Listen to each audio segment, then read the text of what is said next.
할렐루야. 사랑하는 여러분, 6월 9일 월요일입니다. 새 찬송 70장 피난처 있으니 함께 부르시며 말씀 묵상으로 나아가겠습니다.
아멘.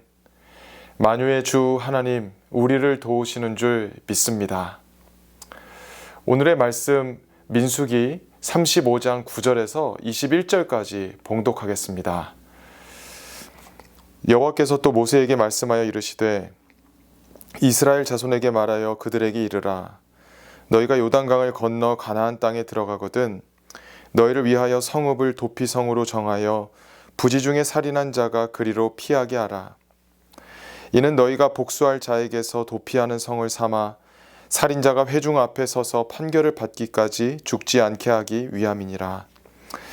너희가 줄 성읍 중에 6을 도피성이 되게 하되 세 성읍은 요단 이쪽에 두고 세 성읍은 가나안 땅에 두어 도피성이 되게 하라. 이 6성읍은 이스라엘 자손과 타국인과 이스라엘 중에 거류하는 자의 도피성이 되리니 부지 중에 살인한 모든 자가 그리로 도피할 수 있으리라. 만일 철 연장으로 사람을 쳐 죽이면 그는 살인자니 그 살인자를 반드시 죽일 것이요. 만일 사람이 죽일 만한 돌을 손에 들고 사람을 쳐 죽이면 이는 살인한 자니 그 살인자는 반드시 죽일 것이요. 만일 사람을 죽일 만한 나무 연장을 손에 들고 사람을 쳐 죽이면 그는 살인한 자니 그 살인자는 반드시 죽일 것이니라. 피를 보복하는 자는 그 살인한 자를 자신이 죽일 것이니 그를 만나면 죽일 것이요. 만일 미워하는 까닭에 밀쳐 죽이거나 기회를 엿보아 무엇을 던져 죽이거나 악의를 가지고 손으로 쳐 죽이면 그 친자는 반드시 죽일 것이니 이는 살인하였음이라. 피를 보복하는 자는 살인자를 만나면 죽일 것이니라. 아멘. 하나님의 말씀입니다. 하나님의 말씀에 감사합니다. 오늘 본문에 도피할 도시들이 6곳 정해집니다. 이곳들은 레위인에게 배정된 48개의 성읍에 포함됩니다. 부지 중에 사람을 죽이게 된 경우를 위하여 레위인들에게 기업으로 할당된 48개의 성읍 중에 도피처가 생깁니다. 그리고 그 도피 도시로 몸을 피한 사람들은 당시에 대제사장이 살아있는 동안 그곳에 있다가 그 대제사장이 죽으면 자기 집으로 돌아가게 됩니다. 제가 여호수아 20장 6절 말씀을 읽겠습니다.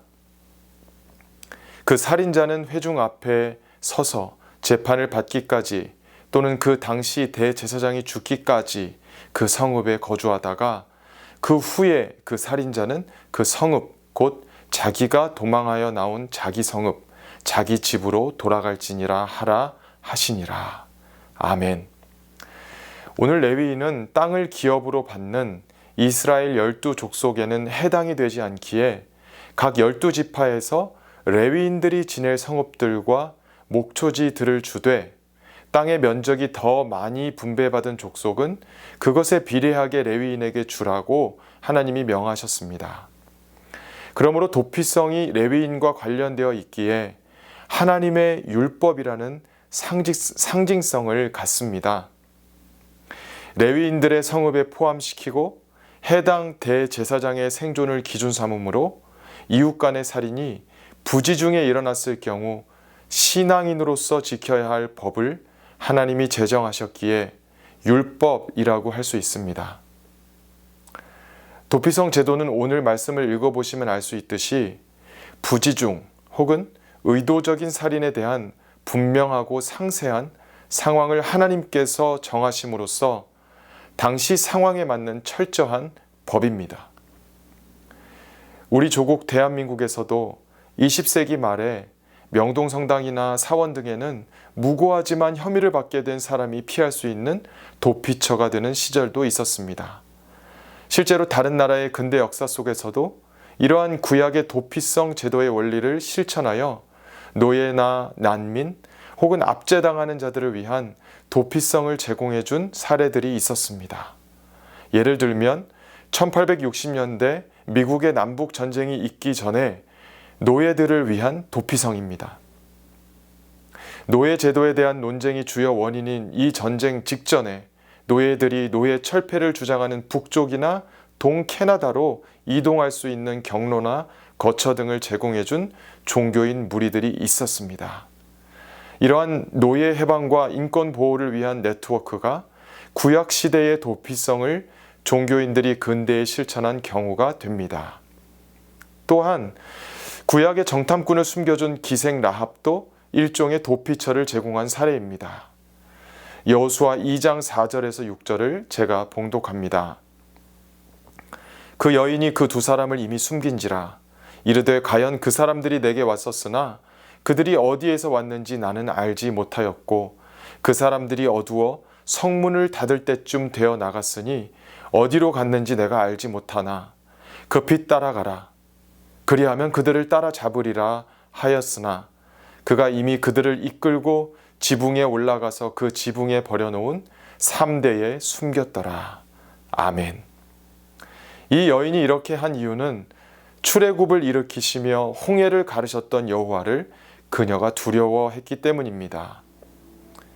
하나님이 도피성을 레위인들의 기업으로 받은 48성읍 중에 두신 것도 하나님을 두려워하게 하심입니다. 우리가 법을 제정하고 준수하는 일에 하나님을 경외하는 마음으로 참여하길 소망합니다.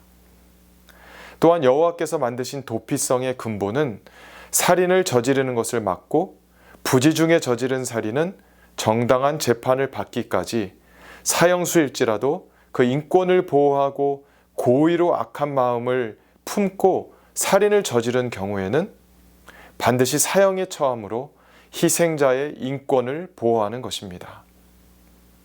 하나님께서 생명을 지으셨기에 주님께서 사람의 인권을 보호하시는 것이며 그것이 근대까지 실천되는 것입니다. 우리도 하나님의 생명 중시하시는 뜻을 따라가야 할 것입니다.